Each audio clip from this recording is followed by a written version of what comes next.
Hey, I'm in South Africa. This is awesome to drive the all-new Audi A7. Just as a point of reference, I have the existing car, the current model. This is the all-new one that will be coming at the end of 2018. It's a 2019 model. It's on a new platform, even though it looks similar to the current car. It's a little bit wider, the wheelbase is a little bit longer, and the roof actually provides a little bit more headroom than the existing car. Comes standard with LED headlamps. Also, wheel sizes range from 18 to 21 inches. This car is available with 4 different suspensions, even all-wheel steering. We'll get inside, go for a drive, I'll show you what's new on the cockpit and find out if this latest model is better than the current one.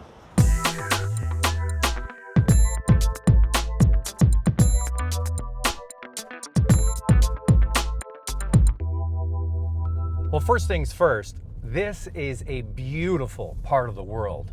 And if you ever get a chance to come to South Africa, take the opportunity, or if you're planning a trip, because it's stunning here. And great roads too to show this car off.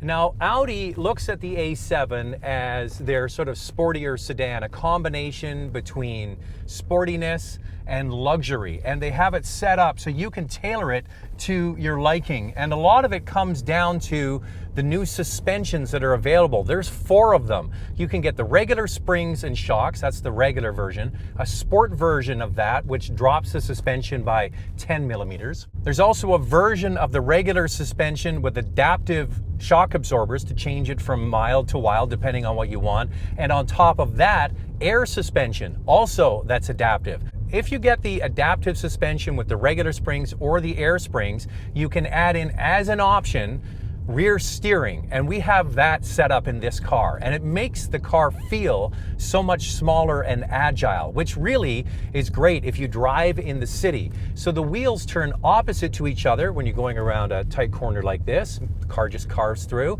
If you're on the highway at higher speeds, they turn in tandem when you're changing lanes.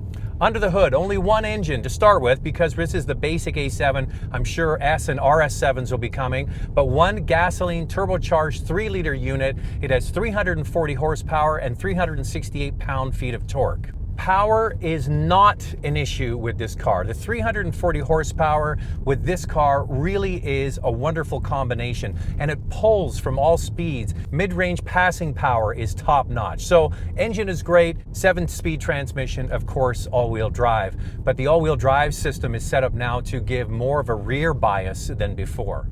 Now, before we get into all the high-tech advancements in this new A7, let's get into the basics. Is it bigger? Yeah, it is slightly larger. They've added 13 millimeters of additional legroom in the back seat, and headroom is greater by 5 millimeters.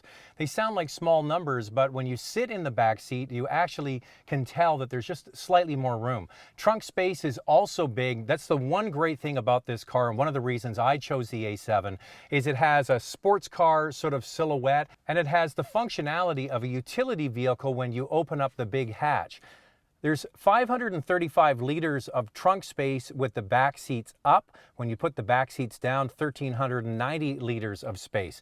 Then you move forward, and it is a wow factor when you get into this car and start it up. So you have 2 screens in the center. There's a 10-inch screen above the 8.6-inch screen that's below. The top screen is for things like the navigation, the radio, the phone, and communications. The lower screen is for using the functionality of the car, for changing the seats, for heating the steering wheel. But the nice thing about this system is it has the ability for customization. So the things you use all the time, you can drag the tiles over to the left and have them as quick sets in the left hand of the top screen. And on the bottom, you have a favorites tab. You can put things in there like maybe your home address for navigation, your spouse's phone number, maybe a favorite radio station or a song. Then behind the steering wheel, you have the digital cockpit, which is also customizable. So the idea with this car was to remove clutter and put everything into these screens. The Audi designers here say people are used to using their phones, are used to touching and swiping. That's what they wanted with these screens. There are still hard keys though. The number 1 is the volume knob. Now, there's been a lot of comments about do you need a volume knob and do you not need a volume knob? Audi is adamant that they still have an old analog rotary volume knob because people are used to it and people like it. Is there a pet peeve? Well, I've got two actually. First of all, I'm not sure if this is just for the European market, but there is no power steering adjustment. My car has that. And the belt line or the window line here is higher. And there's a bit of a ridge there, and it's not comfortable for putting your arm up and driving like this.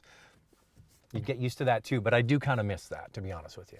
Now this car and Audis moving forward will all be what are called mild hybrids. So there's a 48 volt system included in this car with a battery that's just above the rear axle. And the starter is the starter of the engine, and it also acts as a generator and can supply power.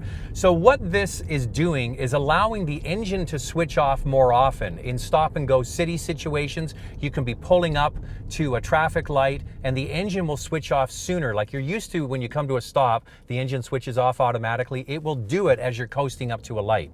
And when you're driving at steady sort of highway speeds, the engine will switch off and will drive just on the electric power under 1 minute. But when you add all of these things together, so sailing along at higher speeds with the battery and switching that engine off more often in stop and go situations adds up to 0.7 liters of improved fuel economy. Now, as I mentioned, I have an Audi A7. I'm sure a lot of you are wondering, well, how does it compare to the old car? Well, the first thing you notice when you drive is it's quieter, that's for sure. It's definitely quieter on the inside.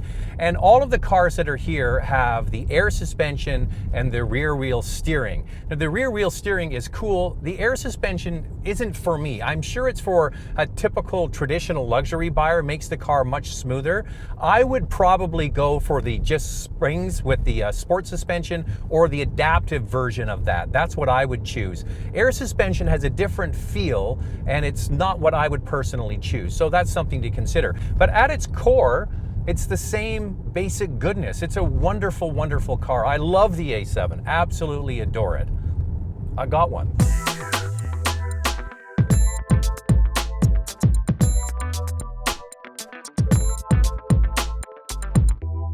So this car is a step forward from the old model, but it still has a lot of what made the original A7 such a favorite. They sold over 250,000 of the first car. It still has the same functionality, all wrapped in a sleek, sexy looking sedan.